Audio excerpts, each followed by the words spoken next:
Muito bem, queridos. Abram suas Bíblias do primeiro livro de Reis, no capítulo 17. Primeiro livro de Reis, capítulo 17, vamos ler a partir do verso 1.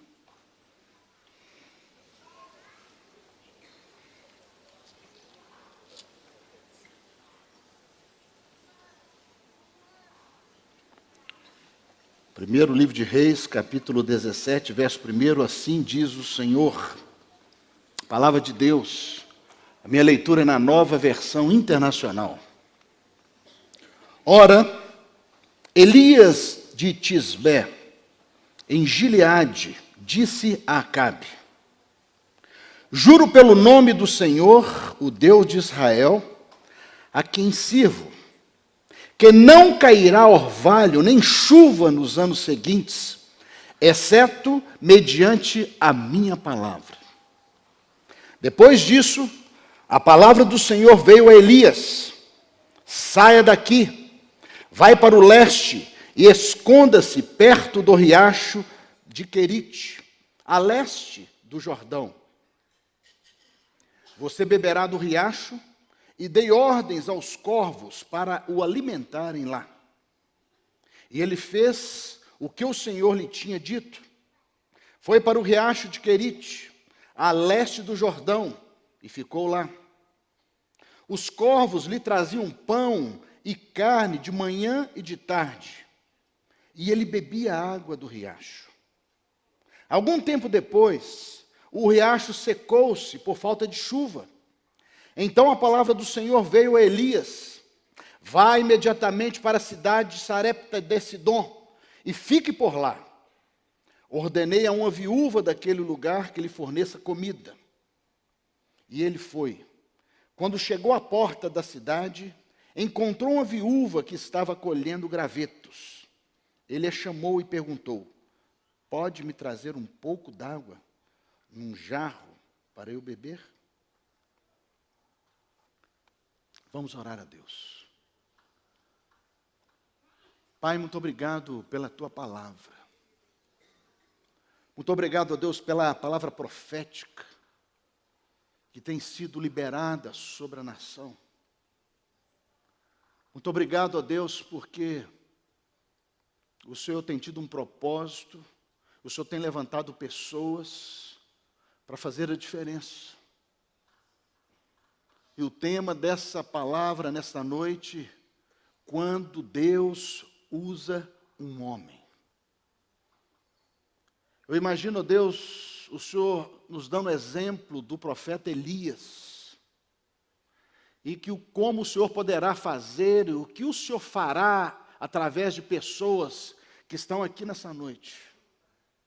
Nós temos pessoas aqui nessa noite suficientes para mudar o mundo, para impactar as nações. Oh Deus, para fazer a diferença, não só em Belo Horizonte, em Minas Gerais, no Brasil, mas em todos os confins da terra.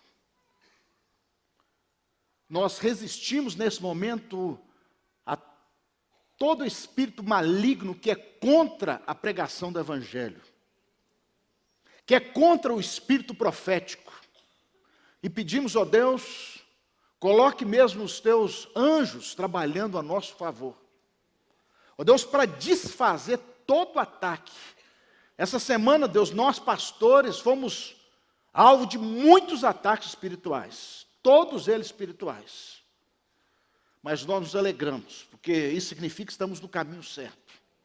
Não adianta nada, Deus, fazer a obra se nós não incomodamos ninguém. E nós sabemos que nós temos incomodado os nossos adversários. Mas eles se manifestam para cair. Porque é muito maior que está em nós do que esse que está no mundo, tentando nos matar, nos roubar e nos destruir. Muito maior é o Senhor que está em nós, que vive em nós, que anda diante de nós, como poderoso guerreiro que nos dá vitória, como que vai à frente, que despedaça as portas de bronze e que quebra os ferrolhos de ferro e desenterra os tesouros escondidos. Oh, Jesus. Oh, maravilha. Oh, Jesus. Fala teu povo, fala a tua igreja, Deus. Oh, Deus, fala. Libera o espírito profético aqui nessa igreja, Deus. Deus, que nós possamos mesmo fazer a diferença. Nós não queremos ser uma igreja morna. Nós não queremos ser uma igreja que só esteja ao ponto de vomitar. Mas queremos ser uma igreja, Deus, que marque o seu tempo, que influencie pessoas. Deus, que nós possamos, ó Deus, que possam continuar os ataques, mas nós sabemos que de todos eles, o Senhor nos dá o livramento. Deus, porque um dia o Senhor Jesus nos comprou por alto preço. Um dia o Senhor Jesus nos comprou na cruz do Calvário. Um dia aquele sangue, o mais precioso, Deus, Ele cobriu as nossas vidas. E por causa, Deus, da cruz, por causa daquele corpo que foi pendurado no madeiro, por causa daquele sangue que foi vertido naquela cruz, nós somos feitos filhos de Deus. Como está escrito lá em João capítulo 1, verso 12, todos quanto receberam, Deus deu-lhes o privilégio de serem feitos filhos de Deus, aqueles que creram no nome do Filho unigênito, Jesus Cristo, o justo. Então, Deus, fala conosco. Que teu Santo Espírito tenha liberdade aqui, Deus, total liberdade. É a nossa oração em nome de Jesus. Amém, e amém, e amém. Quem está feliz, dá glórias. Irmão, quando você dá um glória a Deus, isso sobe como aroma suave ao Senhor. E essa capetada que vem do quinto dos infernos, que anda azucrinando a sua vida, ela bate em retirada. Amém, irmãos? Amém? Então dá um glória a Deus. Aleluias, aleluias. Queridos, esse texto que nós lemos fala de crise. Aliás, crise agora está na moda. Crise está na moda. Eu fui pegar essa palavra crise e ver que conceitos eu poderia encontrar a respeito dessa palavra, que tanto assusta as pessoas. Que tem uma grande vantagem, que a crise ela faz o crente orar mais. Ela faz o crente buscar mais. E eu encontrei alguns conceitos interessantes, eu queria compartilhar com a igreja nessa manhã. Nessa noite. Aleluias. Eu estou ligadão 24 horas para a glória de Deus. Aleluias. Quinta-feira saímos daqui 11 horas da manhã. Ou da noite. Sexta-feira, nós estávamos na IBC 1, 6 horas da manhã, orando. Tem mais de 4 anos que fazemos ininterruptamente. Às 8 já atendi um casal. E depois já saí às 9, e ao meio-dia já tinha uma reunião com o irmão, e logo depois já fui visitar uma família, já voltei às 6 e por aí. Sábado de manhã o nosso batismo, sábado à tarde um aniversário, sábado à noite um evento para jovens solteiros e casados, lá na IBC1, que foi uma bênção. Saímos de lá mais de meia-noite e meia, fui dormir quase 2 horas da manhã, porque estava com a minha namorada. Hoje de manhã um culto abençoado, e hoje foi liberada aqui uma palavra rema, uma palavra que veio direto do trono da graça de Deus. E o Paulo pôde compartilhar essa palavra agora com os líderes, agora às 16 horas. Vocês estão entendendo, irmãos? Amém. Conectado 24 horas, aleluias. Então, um grande filósofo político aqui do nosso Brasil, ele disse assim: a crise social e sociológica, que é o estudo dessa, deriva necessariamente sempre da política doutrinária e da economia desenvolvida na sociedade. Portanto, a sociedade é vítima da política doutrinária do governo. No campo da psicologia, crise é explicado como toda situação de mudança a nível biológico, psicológico e social, que exige da pessoa ou grupo um esforço suplementar para manter o equilíbrio ou estabilidade emocional. Eu, particularmente, vejo como crise um momento em que se requer mudanças, alterações, adequações em contextos de rupturas.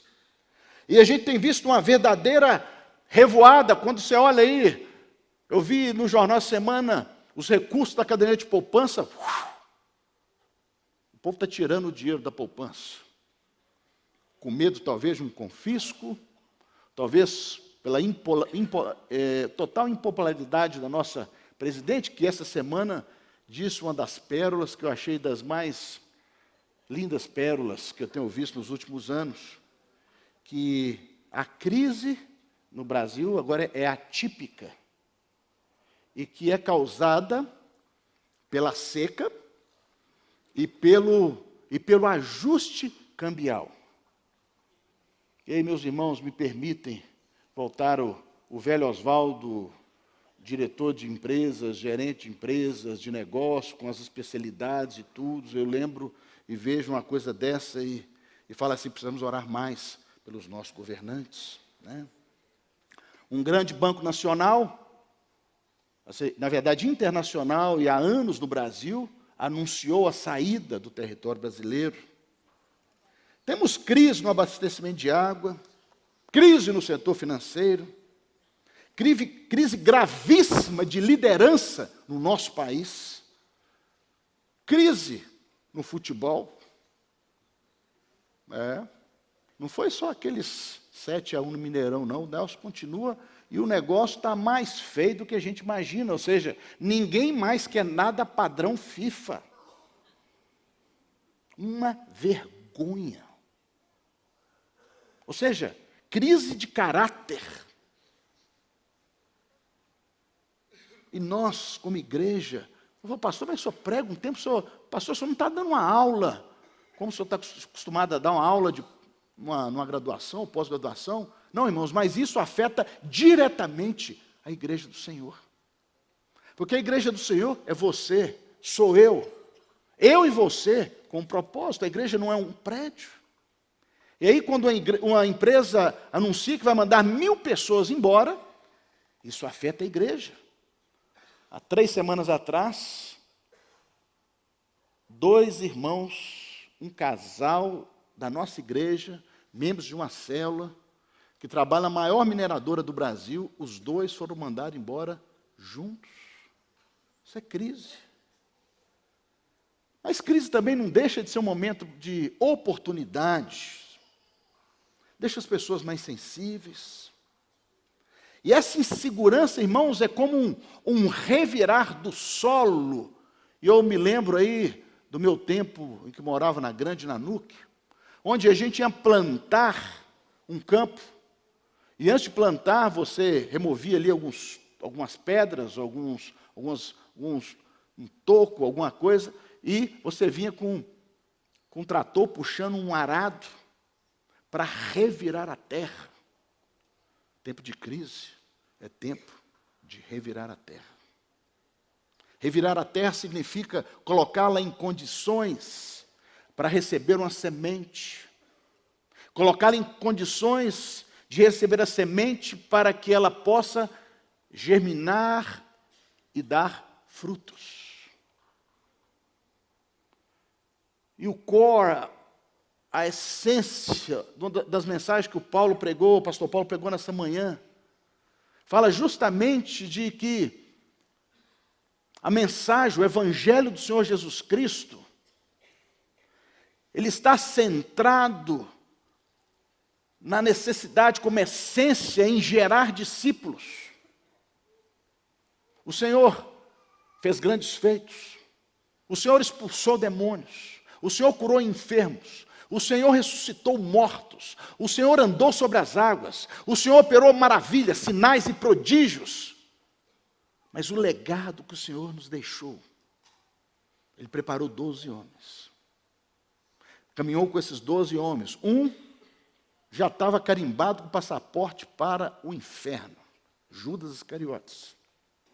E os outros 11 foram tão influentes que eles modificaram o mundo. Foram tão influentes que hoje são milhões, ou melhor, bilhões de pessoas que creem em Jesus Cristo como Senhor e Salvador de suas vidas. A crise É um momento único para uma abundante colheita, para que nós possamos gerar mais discípulos. E a gente, não só essa crise que a gente vê e ouve nos meios televisivos, na imprensa, a gente vê também crise no caráter das pessoas nas empresas. Porque se tem um corrupto, tem um corruptor. E, infelizmente, até crise de caráter nas igrejas. Vemos coisas que nos aborrecem. E essas pedras de tropeço são impeditivos e, obviamente, vão prestar contas a Deus, porque eles impedem o fluir da palavra e cria resistência, e cria um terreno rochoso, um terreno árido para o recebimento da palavra. Glória a Deus, tu és tremendo, glória a Deus. E no texto que nós lemos, nós temos aqui um cenário de um homem que estava no meio de uma crise. O profeta Elias. Conhecendo a história de Israel que os irmãos conhecem. O primeiro rei foi o rei Saul. De Saul a Salomão foram 120 anos de reinado monárquico. A partir daí, houve uma ruptura do reino de Israel. 2 tribos e 10 tribos. As 10 tribos formaram o reino do norte, liderado pelo rei Jeroboão I. A capital do reino do norte era Samaria. E esse período nós tivemos, irmãos, durante 209 anos, nós tivemos 19 reis. E dos 19 reis, nenhum fez o que era bom perante o Senhor. Dos 19 reis, todos eram idólatras, corruptos, maus, mentirosos, muito parecido no que nós temos visto por aí. Mas talvez nesse momento aqui do profeta Elias, desse texto que acabamos de ler, era um momento único, porque este reinado de Acabe era considerado um dos piores reinados desse período, até que o povo é levado, obviamente, cativo para a Babilônia. Aí Deus tratou o povo de Israel. E Deus falou com o profeta: olha, a glória da segunda casa será maior do que a primeira. 70 anos de exílio, de prova. Após esse período desses 19 reis que não fizeram o que era bom perante o Senhor. Ou como a Bíblia diz, fulano, rei ciclano, rei beltrano, fez o que era mal perante o Senhor. E dentro desse grupo de péssimos reis de Israel, o profeta Elias é levantado justamente no pior reinado dos 19. Pastor, mas por que pior reinado? Porque Acabe era idólatra, mentiroso, assassino e era frouxo. E casou com a pior mulher da época, a filha do cão com a pombagira. Casou com uma mulher chamada Jezabel, assassina de profetas. Foi ela que instituiu o culto a Baal em Israel. E de vez em quando, você vê esse espírito se manifestar por aí. Ou seja, essa dupla dinâmica que fazia o que era mal perante o Senhor, nesse cenário, matando profetas, perseguindo profetas, Deus levanta um homem. É por isso que eu quero dizer para você, irmãos, o tema hoje, quando Deus levanta um homem, eu quero ministrar no seu coração algumas características, você vai se identificar com essas características e você vai ver que Deus tem chamado você para um propósito relevante nos dias de hoje. Você não foi feito e nem foi chamado para esquentar banco de igreja. Glória a Deus. Você foi feito e levantado para criar discípulos. E eu vou provar para vocês da Escritura nesse texto, como esse homem gerou tantos discípulos. Por isso que quando Jesus, na sua última fala, antes de ser assunto aos céus, ele fala, ide e fazei discípulos. Irmão, pregar o evangelho é fácil. Mandar imprimir 1 milhão de panfletinhos, mandar helicóptero distribuir é fácil.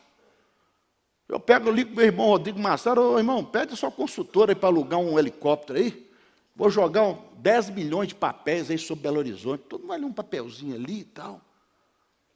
Eu posso pedir a alguns irmãos aqui, outros, irmão, me aluga aí 1 hora num canal televisivo, eu vou pregar um evangelho aí para não sei quantos milhões de pessoas.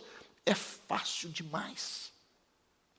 Mas o difícil, o desafio, e que é uma delícia, isso me dá prazer, isso enche o meu coração, é fazer discípulos. Então, primeira característica. Quando Deus quer usar um homem, Ele faz independente da sua origem. Ora, Elias de Tisbé. Outras versões dizem Elias o Tesbita. Ou seja, está dizendo da onde era Elias. De uma região chamada Gileade. Tem um óleo de Gileade sobre essa igreja aqui nessa noite. Ou seja, ele era de um lugar simples. Era de um lugar pouco conhecido. Não era de família importante. Não era de linhagem sacerdotal. Era um homem simples. Mas esse homem simples, ele faz uma revolução em um dos piores reinados de Israel.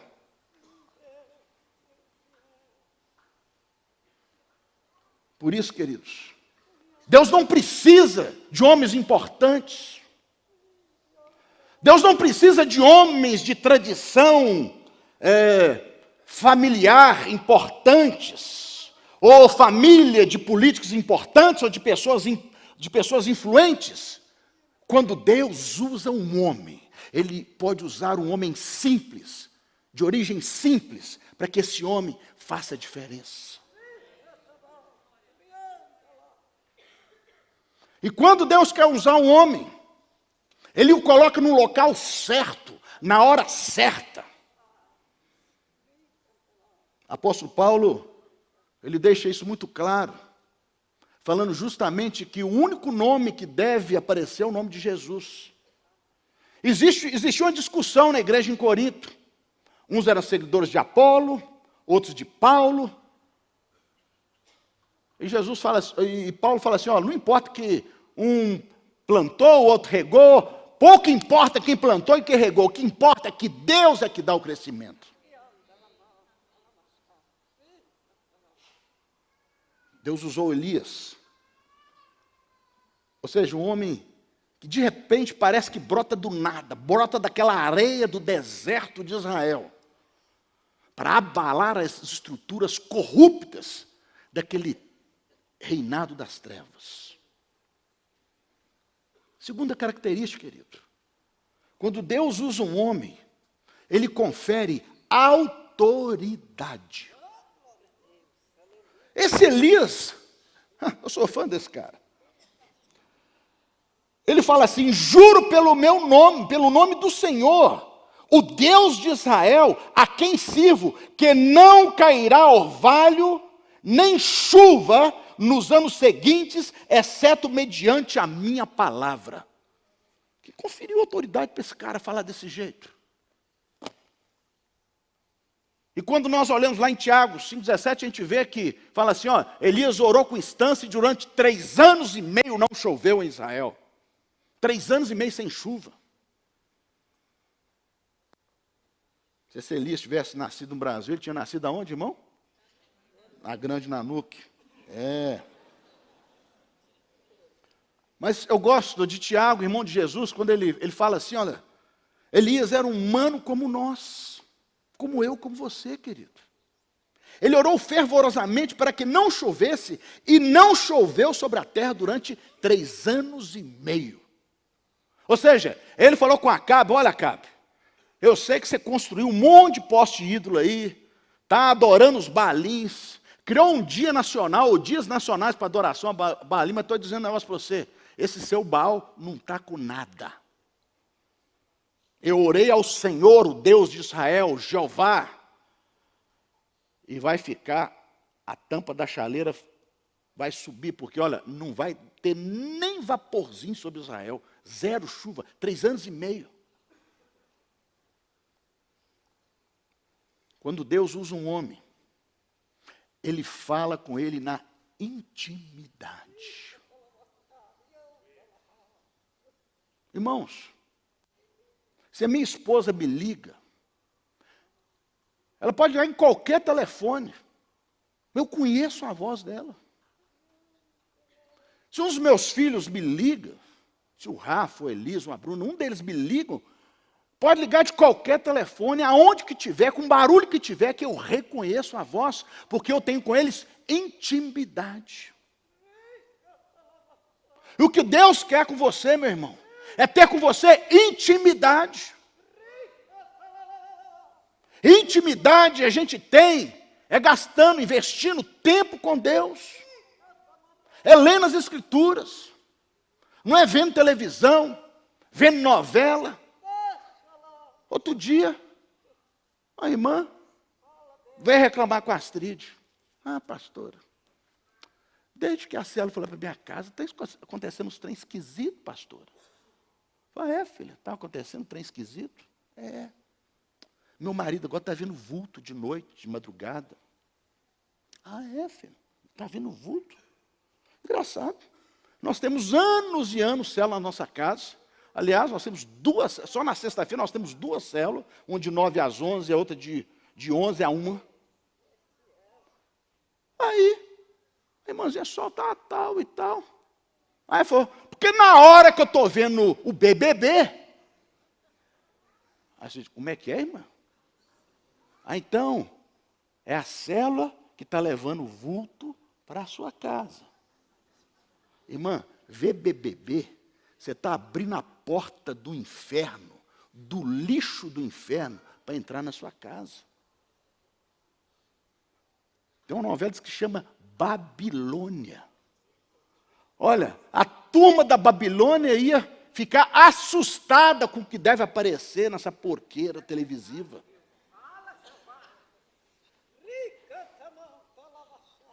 Então nós estamos falando de intimidade. Deus levanta uma pessoa, dá para ela autoridade, confere para ela autoridade através da intimidade. Quantas pessoas hoje se prostrando diante de dinheiro, de pessoas, de cargos, de posições. Eu já vi pais idolatrando filhos. Eu conheci uma vez um casal. Eu estava com um problema com o filho. Um problema com o filho.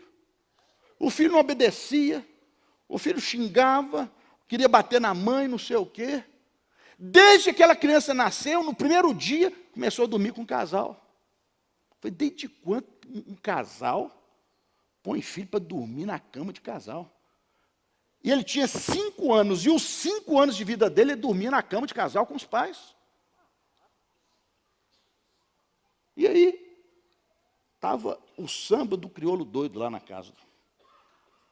Aí, depois de 4 meses, ministrando a vida dele, só, seu filho tem que dormir no seu quarto, papapá. Ou seja, existe uma confusão.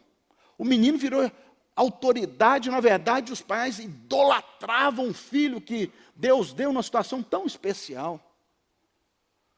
Quantas pessoas se prostram, igual a Rosimeire aqui, que batizou ontem, nós batizamos ela ontem.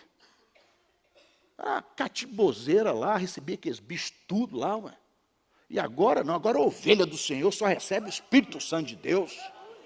Ela dá esse testemunho lá na minha cela lá, as estruturas do inferno se abalam. Os olhos das irmãs ficam arregalados. mas uma mulher cheia do Espírito Santo de Deus. E ela sai lá do outro lado da cidade, o pastor Luiz Barros, sai de lá do Planalto para vir na minha cela, aqui em Lourdes. E aí, se falou, vamos arrumar uma cela para a senhora mais perto lá. Ela falou para o filho dela, para o Marquinhos, só sai daquela cela como líder. Ela entendeu que só deveria sair na possibilidade eminente de gerar e fazer discípulos. Nós devemos viver Mateus 6,33. Colocar o Rei de Deus, a sua justiça em primeiro lugar, e todas as demais coisas serão acrescentadas. O que comeu, o que vestiu. Queridos, viva isso. Como diz o nosso irmão Eugênio, faz um test drive com Jesus, irmão. Você vai ver que você nunca mais vai querer dar a direção para outro, a não ser para Jesus Cristo de Nazaré, nosso Senhor e Salvador. Elias se levantou diante de Acabe, porque antes se prostrou diante dos reis dos reis. Quarta dica, irmão. Quando Deus usa um homem, às vezes Deus o leva ao deserto. Olha aqui que Deus fala para Elias no verso 3. Saia daqui e vá para o leste, esconda-se perto do riacho do Querite, a leste do Jordão. Ou seja, primeiro, Deus coloca Elias num lugar, como ele mesmo falou que durante 3 anos e meio, no começo não fala quantos anos, mas a gente vê em Tiago, foram 3 anos e meio, que fica sem chover em Israel, e a água que Elias bebia secou também. Ou seja, o sujeito vai para o deserto e fica nele, porque na verdade Deus queria tratar Elias, para depois de tratar Elias, passar a usar Elias. Por isso, irmãos, Deus primeiro nos trata, para que depois possa nos usar como vasos de honra, vasos limpos, porque Deus não usa vaso sujo. Ou seja, Elias sai do nada, é colocado diante de Deus e vai para o deserto. Deserto, irmão, é uma pós-graduação de Jeová. Deserto é o CCM com Deus, é o avançado. Deserto é onde os crentes verdadeiros são forjados. Deserto é quando é aquela data, irmão, que você não escreve na sua agenda e nem põe no seu celular. Deserto é quando você faz aquela oração para sair e você não sai, porque enquanto Deus não terminar de tratar você, você não vai sair do deserto, porque você só vai sair do deserto quando você estiver pronto para a boa obra do Senhor. A vida, ela precede o ministério. Quando Jesus escolheu os seus homens simples, comuns, ele caminhou com aqueles homens, ele andou com aqueles homens, e depois encarregou esses homens da obra dele. Ou seja, os 3 anos de ministério de Jesus foi para fazer discípulos que dessem continuidade à obra, e ela funcionou, porque você conhece o Evangelho, se seu nome está no livro da vida, porque discípulos foram gerados no interior cheio de areia, poeirento, lá no estado de Israel. Você imagina se aquela igrejinha ficasse retida entre paredes? Você imagina se aquela igrejinha não tivesse multiplicado? Você imagina se aquela igrejinha ficasse, vamos ficar todo mundo aqui, vamos fazer um carneiro assado hoje, vamos comer umas favas de mel e tal. Não, aqueles homens mudaram o rumo da sociedade, mudaram a história do mundo. Vida com Deus, então, meus irmãos, precede o vida para Deus.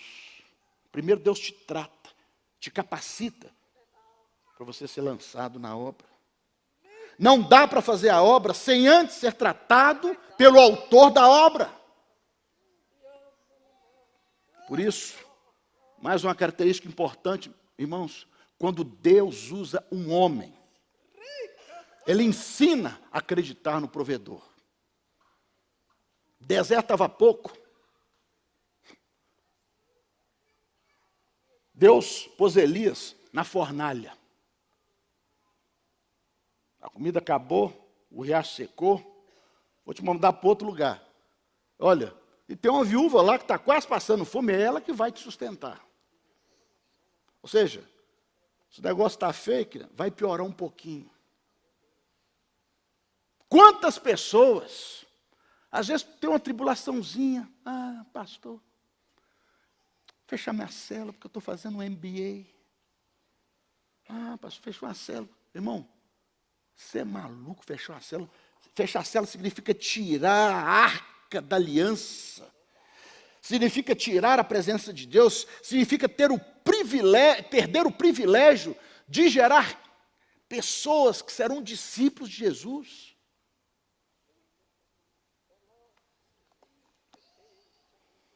Apesar do tempo de sequidão, de fome e de sede, Deus proveu a Elias bebida e comida. Por isso que eu gosto muito quando o apóstolo Paulo escreve para a igreja na região de Filipos. Ele fala assim: não andem ansiosos por coisa alguma, mas em tudo, pela oração e súplicas, e com ação de graças, apresentem seus pedidos a Deus. Tem muita gente que não recebe, que não pede. Vira crente 6 horas. Pastor, 6 horas para mim, pastor. 6 horas para mim, irmão. 6 horas para mim, irmão. Irmão, Deus quer intimidade com você, filho. Deus quer se relacionar com você. Ele é sensível à sua luta. Ele é sensível à sua dificuldade. Ele é sensível, às vezes, a situação que você se encontra. Deus ouve o seu lamento, irmão. Irmã, Deus tem visto as lágrimas que você tem derramado nas madrugadas. Ele tem visto, filho. Ele se importa. Mas o melhor está por vir. Tem algo melhor para você, filho. Quantas pessoas balizam a sua fé nos recursos. Irmão, é muito fácil dar glória a Deus, mãozinha para cima, quando está tudo bem. É muito fácil dar glória a Deus, mãozinha para cima, se o dia está na conta, as contas estão em dias, não tem ninguém doente em casa, os filhos estão em casa. Teve um pai que levou um filho no GAN. O filho estava lá com o pastor Volpe e a Márcia. Eu estava ouvindo aquele pai, um homem milionário aqui em Belo Horizonte, milionário. E ele falou assim: pastor, eu daria tudo o que eu tenho para ter meu filho fora das drogas. Tudo. E olha que esse homem tem muito. Acreditar no provedor significa crer em meio às adversidades. Ou seja, olha no verso 7. Algum tempo depois, o riacho secou-se por falta de chuva. O cara estava bebendo o riacho secou. E você acha que Elias murmurou contra Deus? Irmãos, deserto é local de tratamento. O homem que Deus usa crê totalmente que o Senhor é o nosso provedor. É o nosso Jeová Jireh. Quando a provisão acaba, o Senhor dá uma nova direção. Para onde você deve ir? O que você deve fazer?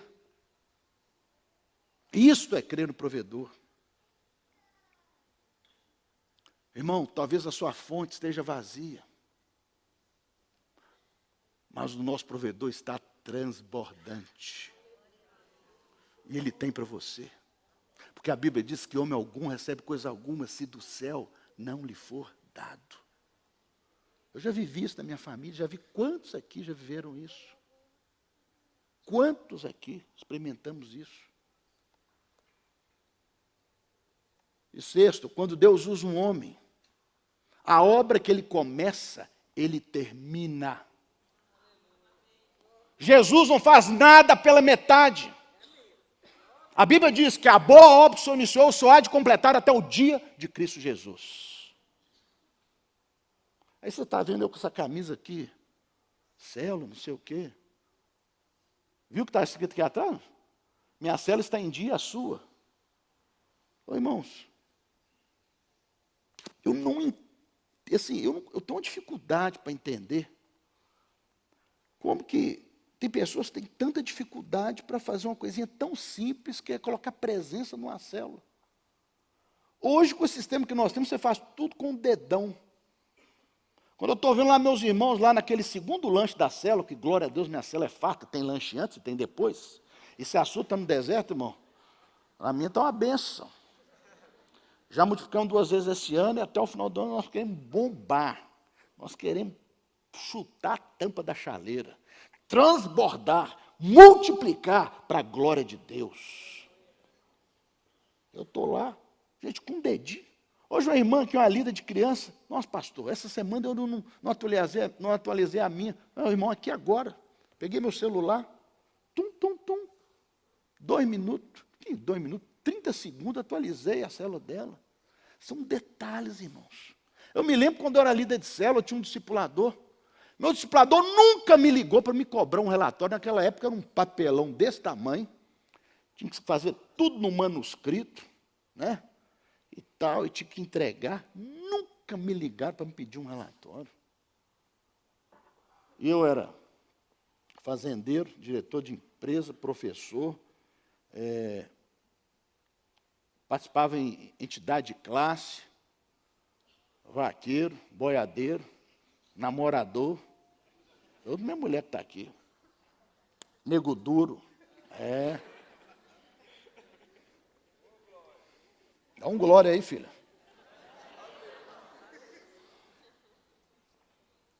E vocês acham que nesse momento, tudo isso que está acontecendo com Elias, o exército de Acabe estava atrás de Elias.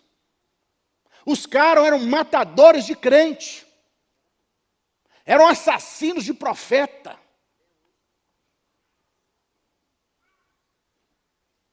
E uma viúva iria sustentá-lo. Deus trabalhando em você, irmão, para depois trabalhar através de você. O nosso Deus é Deus da provisão. E chega lá, a viúva, tinha lá uma farinha, um pouquinho de azeite, o nosso Deus multiplica azeite, nosso Deus multiplica farinha, nosso Deus multiplica tudo que você precisar, meu irmão. É por isso que Elias é preparado durante esses 3 anos e meio, para um único dia, ele glorificar a Deus. Ele manda avisar Acabe, vai chover, compadre. Você que é o perturbador de Israel. E aí, Elias marca num monte chamado Monte Carmelo. O Monte Carmelo é um local, irmãos, que tem uma vista linda. Embaixo você vê assim o vale do Armagedon. Você vê lá assim ao fundo o vale do Jordão. Região linda, altíssima, uma visão belíssima. E Elias vai e desafia os profetas, manda chamar os 450 profetas do Satanás, chamado Baal. E vai essa turma toda para lá. E o povo vai para lá para assistir. E ele faz um desafio simples. Se fosse aqui na Nuca, ia ser 2 vacas Nelore. Lá, você pegou 2 novilhas. Se fosse aqui na Nuca, ia ser 2 Nelore, né? Racharam no meio, colocaram em cima da pedra lá, do altar. Falou, olha, vocês rezam por Deus de vocês aí. Se o Deus aceitar o sacrifício, ele vai mandar fogo do céu e vai lamber isso aí. E os profetas de Baal começam, os 450. E tinha turminha lá que seguia os profetas, que seguiam, eram adeptos de Baal. Se ajoelhavam diante de Baal, faziam suas rezas diante de Baal, estavam lá também, torcendo. E o tempo foi passando, irmão, e nada. O tempo foi passando e nada. Está lá, já está uma mosquinha já pousando em cima da gordura da picanha, daquele trem lá esquartejado em cima da pedra, pastor. Se fosse eu, já falava, não, queria aquele logo em cima de um braseiro.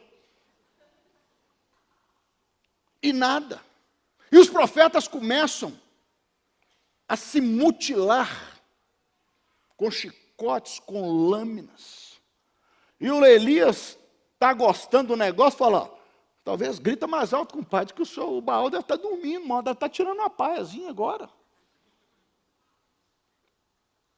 E nada acontece.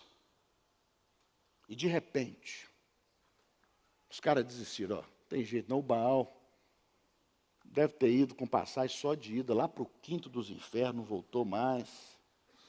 E aí chega a vez de Elias. E Elias fala assim, olha, traz água lá. E as pessoas ficam assim, mas espera aí, 3 anos e meio, com período de seca, tal, sim, irmão. O Jordão está mais ou menos perto lá, ué. Eles deviam estar lá com as cacibas de água. E manda jogar água em cima dos novilhos cortados. E aquelas valetinhas ali na beira, ali ao lado do local de sacrifício, onde escorria sangue, ali eles enchem aquele negócio de água também. E ele clama ao Deus vivo. E o nosso Deus responde com fogo. E vem um fogo, irmãos, que lambeu a água, lambeu o sacrifício, e os 450 profetas de Baal foram mortos ao fio da espada. Agora Elias, irmãos, era comum como eu e como você. Aí a filha do cão com a pomba gira, a Jezabel, manda um recado para Elias. Ó, cara, eu vou te matar. E o Elias, ó, vai esconder numa caverna. Elias, irmãos, estava em depressão. Ô, irmãos, existe uma falsa espiritualidade que eu já vi por aí, graças a Deus aqui na igreja não tem, de que crente não fica doente. Crente não tem depressão. Como se cérebro não fizesse parte do corpo e como cérebro não fosse parte do corpo humano. Ah, crente não põe estente. Crente não faz angioplastia. Ah, crente não engessa o pé. Crente não toma remédio. Irmão, aonde está escrito isso na Bíblia? Eu lembro de uma das grandes cartas paulinas, Paulo escrevendo para o seu discípulo Timóteo. No final da segunda carta, Paulo fala assim, olha, deixei Trófimo doente em Mileto. Ele tinha falado para Timóteo, ó, pega a minha capa que eu deixei em Troade. E aí, olha, o Trófimo eu deixei ele doente em Mileto. Irmãos, crente fica doente. Crente tem problema de coração. Crente tem quebra perna, sofre acidente. Crente tem problema, filho. Mas nós temos um Deus que um dia nos chamará para a glória. Como está escrito, que o mesmo Senhor descerá do céu com alarido, com voz de arcanjo, com a trombeta de Deus.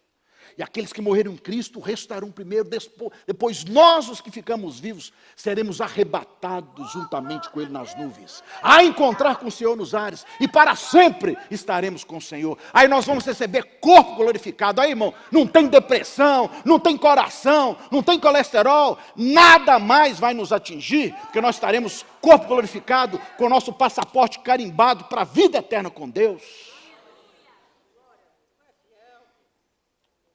Ei, irmãos,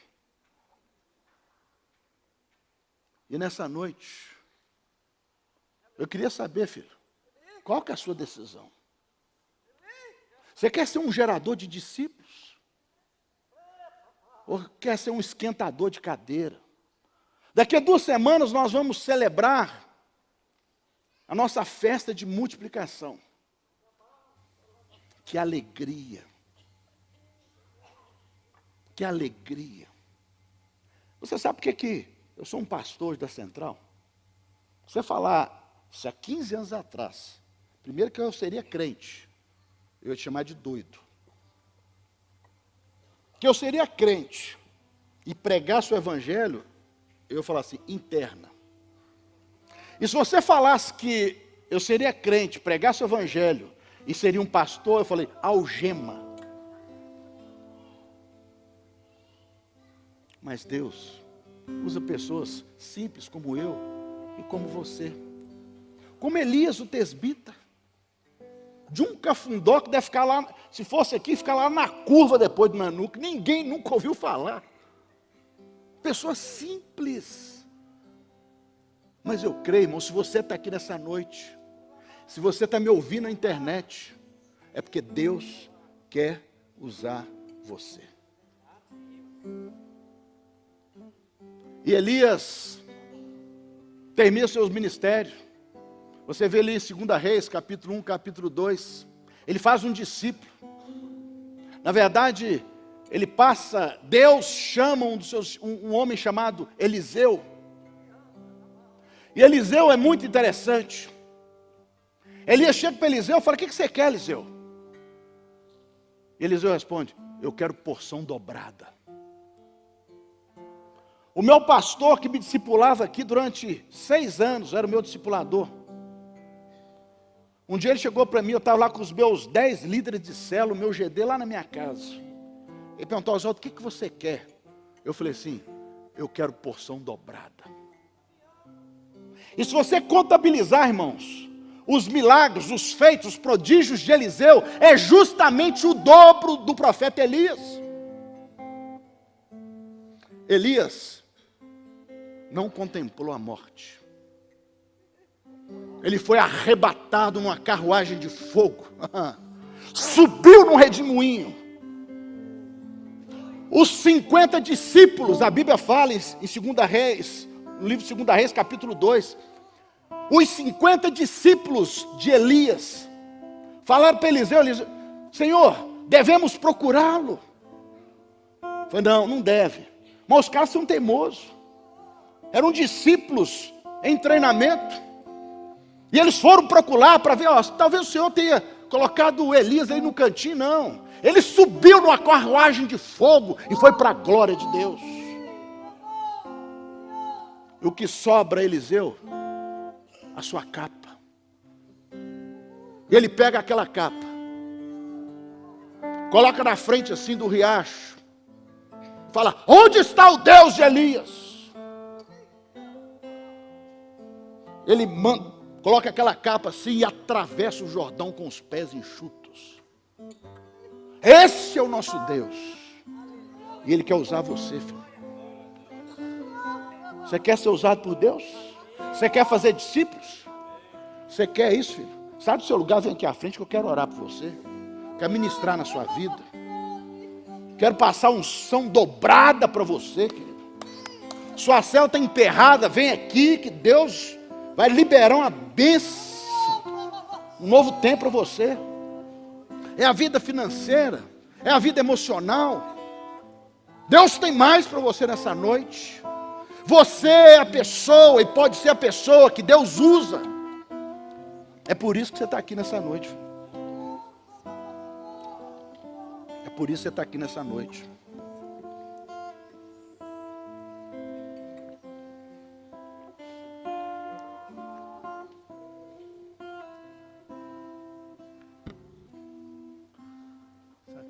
Espírito Santo, o CD, Espírito Santo. Irmãos, nós aprendemos nessa noite que para receber poder de Deus, autoridade, precisamos de intimidade. E antes que eu ore por vocês, eu quero que você faça uma oração, se oferecendo ao Senhor, se consagrando ao Senhor. Os irmãos vão ministrar um louvor. E durante esse um louvor, você vai orar a Deus. Você vai clamar a Deus. E você vai ouvir a voz de Deus. Ore. Ore. Ore.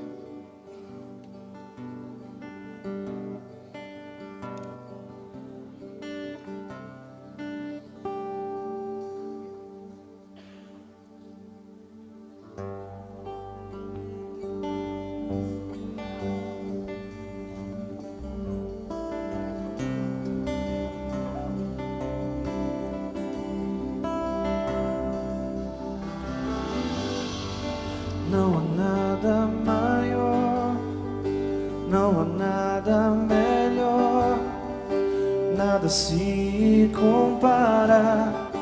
És a nossa esperança.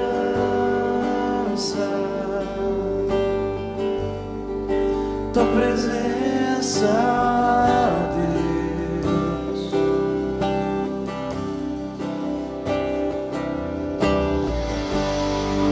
Eu provei e vi do teu doce amor, onde me torno livre e não há mais tempo.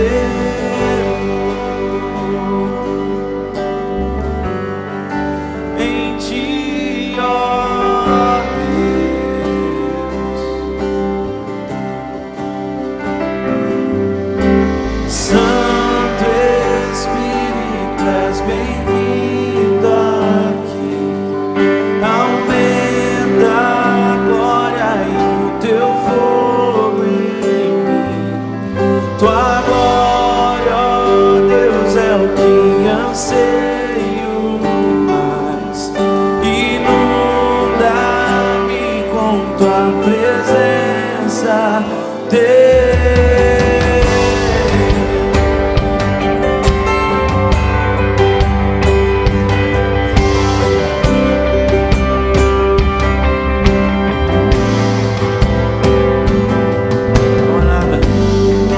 Não há nada maior, não há nada melhor, nada se compara. És a nossa esperança.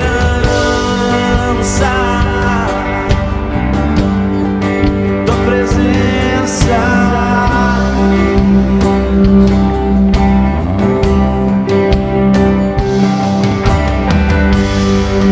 eu provei e vi o teu doce amor, onde me torno livre e não há mais tempo.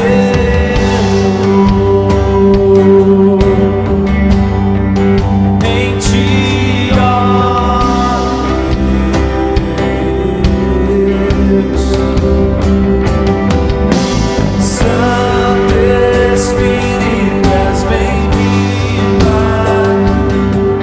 Aumenta a glória e o teu fogo em mim. Tua glória, ó Deus, é o que anseio mais. Inunda-me com tua presença, Deus. Santo Espírito, és bem-vindo aqui. Aumenta a glória e o teu fogo em mim. Tua glória, ó Deus, é o que anseio mais. Inunda-me com tua presença,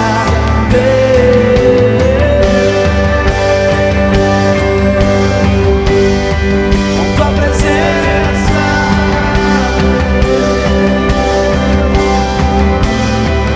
tua presença, inunda-nos com tua presença, Senhor.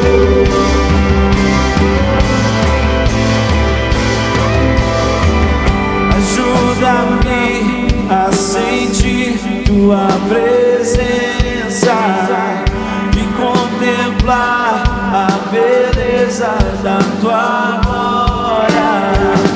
Ajuda-me a sentir tua presença e contemplar a beleza da tua glória. Ajuda-me a sentir tua presença e contemplar a beleza da tua glória. Ajuda-me a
Pai, nós te louvamos nessa noite. Nós glorificamos o teu santo nome. Obrigado a Deus que se cumpre a palavra que diz que quando 2 ou mais estivessem reunidos, ali o Senhor estaria. E se cumpre a palavra que diz, quando Jesus disse: eis que estou convosco todos os dias até a consumação dos séculos. Obrigado a Deus pela doce presença do Senhor aqui nesse lugar. Eu estou pedindo a Deus, na autoridade do nome de Jesus Cristo, ó Deus, olha, são os vasos de honra depositados aqui nesse altar, Deus. Aqui é altar de consagração. Aqui, Deus, é altar de consagração.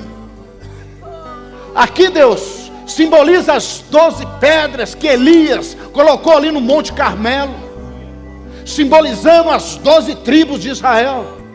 Aqui está, Deus, a Israel do Senhor, um povo que o Senhor chamou, um povo, Deus, o Senhor está tratando, um povo, Deus, o Senhor está preparando para um grande avivamento, para um grande mover do Senhor nessa cidade.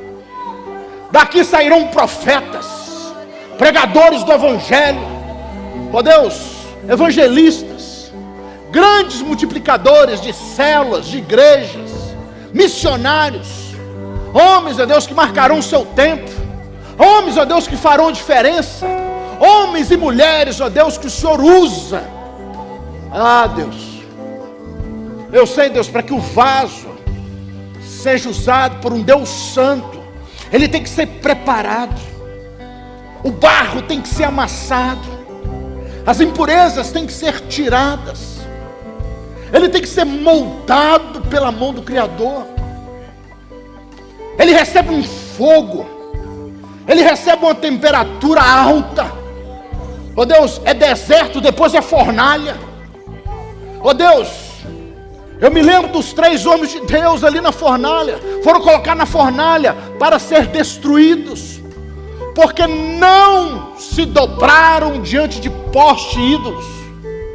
Mas aí, Deus, a tua palavra diz que o 4º homem da fornalha estava presente. O 4º homem da fornalha está aqui. O 4º homem da fornalha está aqui. O 4º homem da fornalha está aqui. O 4º homem da fornalha está aqui para te mostrar o caminho, para te capacitar. Deus, olha o teu povo aqui, Deus. Tem clamado, ó Deus. Tem clamado para que a tua poderosa mão seja sobre eles todos os dias. Ó Deus, faz com que esses irmãos sejam frutíferos. Não apenas deem a 30, 60, mas que possam dar a 100 por um. Para que teu nome seja glorificado. Para que teu nome seja, ó Deus, exaltado. Que o Senhor possa usá-los, ó Deus. Dá aqui, Deus, poder e autoridade para curar enfermos, expulsar demônios, ressuscitar mortos e anunciar o ano aceitável do Senhor. Faz isso, Deus. Ó Deus, eu oro por aqueles, ó Deus, que têm enfermidade em suas famílias. Talvez estejam enfermos aqui. Eu estou ordenando, seja curado agora em nome de Jesus.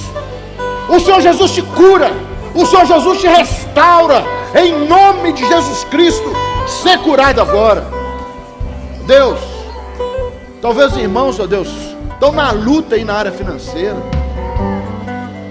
estão dependendo de ajuda, Deus, para a sua subsistência. Ó Deus, mas a minha Bíblia diz que o Senhor é o Deus da nossa provisão. Ó Deus, que antes da fundação do mundo já nos conhecia pelo nome. Quando ainda era uma substância informe no ventre de nossas mães, o Senhor já nos conhecia e o Senhor já nos amava. Ó Deus, mova-se com liberdade aqui no nosso meio, Deus. Abençoa a vida dos irmãos. Nos prepare, ó Deus, para essa abundante colheita aqui no Brasil. Por isso, ó Deus, nós resistimos a toda força contrária, a todo levante das trevas, o inimigo do evangelho, o inimigo da palavra profética, o inimigo dos discípulos de Jesus. Porque eu creio na palavra que diz: se por um caminho vierem contra nós, por 7 sairão da nossa presença. Deus. Então, Deus, a bênção do Senhor sobre os teus filhos, a bênção do Senhor sobre a tua igreja, a bênção do Senhor sobre suas casas, a bênção do Senhor sobre suas famílias, e que eles saiam daqui renovados, que eles saiam daqui andando sobre pedras afogueadas, que saiam daqui cheios do Espírito Santo, e possam mudar os rumos de Belo Horizonte, possam mudar os rumos dessa nação, possam mudar os rumos do Brasil. Deus, essa é a nossa oração, em nome de Jesus. Se essa palma para Jesus, capricha, filho, capricha.